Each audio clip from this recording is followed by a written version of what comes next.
You ever been in the middle of a conversation and your mind just goes completely blank? Or maybe you spend the rest of the night replaying every single thing you said, just cringing? Yeah, we've all been there. It's such a common feeling, but here's the good news. It's not a life sentence. In this explainer, we're going to dig into the psychology behind all that social awkwardness and, more importantly, give you a practical toolkit to build real confidence and make genuine connections in just about any situation. So here's how we're going to break it down. First, we'll look at the challenge itself. Then we'll get into the cause, the real why behind the anxiety. And from there, it's all about action. We'll cover the right mindset, the best tools, and how to practice so you can build that lasting confidence. All right, let's dive right in. And first things first, I want you to know this feeling is completely valid. I mean, why is it that conversations, which are supposed to be so natural and human, can feel so incredibly hard sometimes? Okay, just look at this number. A whopping 73% of adults say they feel socially anxious. So if you've ever felt that way, I really want this to sink in. You are not broken. You're not weird. You're in the vast majority. This is a shared human experience, not some personal failing. But, what does that anxiety actually feel like in the moment? Let's get really specific. I want you to see if any of this sounds a little too familiar. You know that moment where your mind just empties out, only for you to think of the perfect comeback like 3 hours later? Or how about constantly overanalyzing every little thing you said? That pit in your stomach, that fear of being judged, or that absolute dread of an awkward silence. Or maybe it's just that feeling of being an outsider, looking in, watching these connections just slip by. If any of that hits home, yeah, you're not alone. That's social anxiety in a nutshell. Okay, so we've nailed down what it feels like, but to really fix this, we have to go deeper. We need to understand why our brains do this to us. So let's get into the actual science behind all that awkwardness. First up, we've got something called the negativity bias.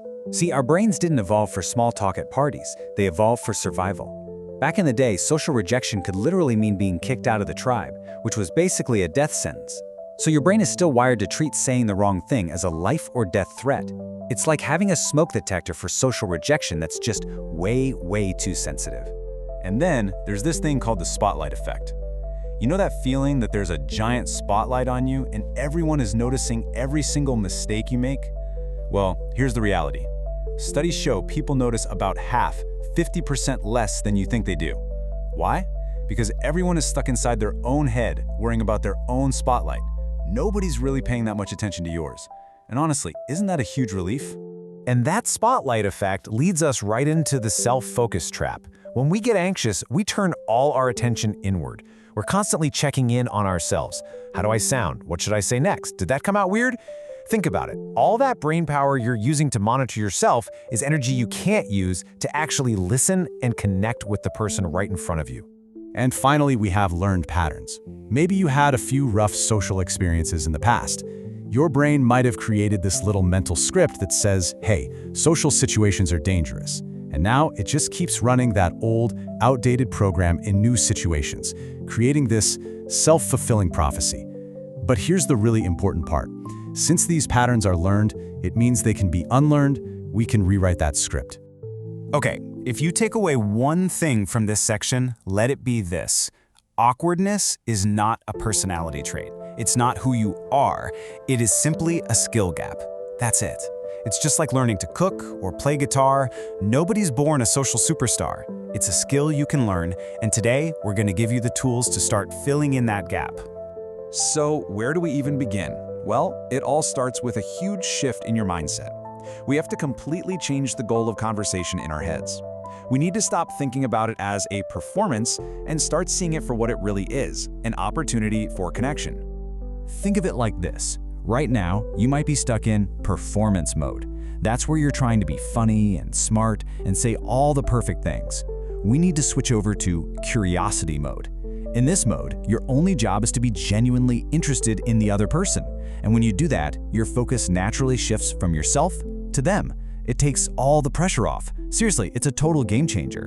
And that brings us to the single most important rule of all. Seriously, write this down if you need to. The goal is not to be interesting. The goal is to be interested.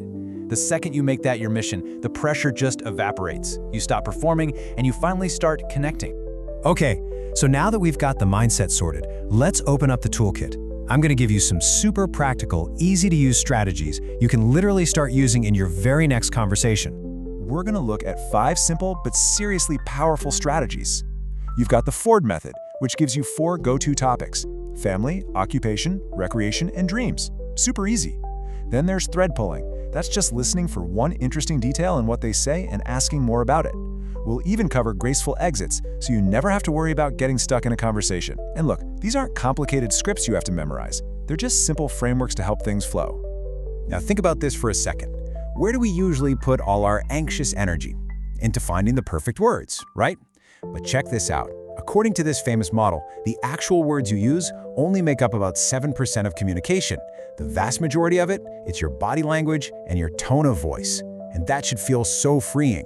It means you can communicate warmth and confidence without even saying a word. So how do we make that practical? It's actually really simple. To project that warmth, just focus on having open body language. Things like keeping your shoulders relaxed and pointed towards the person, making comfortable eye contact, and just nodding along to show you're engaged. On the flip side, try to avoid things that close you off, like crossing your arms, or things that signal anxiety, like fidgeting. Trust me, these tiny physical shifts can make a massive social impact. Okay, we've covered the mindset, we've got the tools. There's just one last piece of the puzzle, and it's the most important one: practice. This is how we take everything we've talked about and turn it from just an idea into a real, automatic skill that builds lasting confidence. So here's your game plan for the long haul. First, prepare your mind. Actually visualize conversations going well.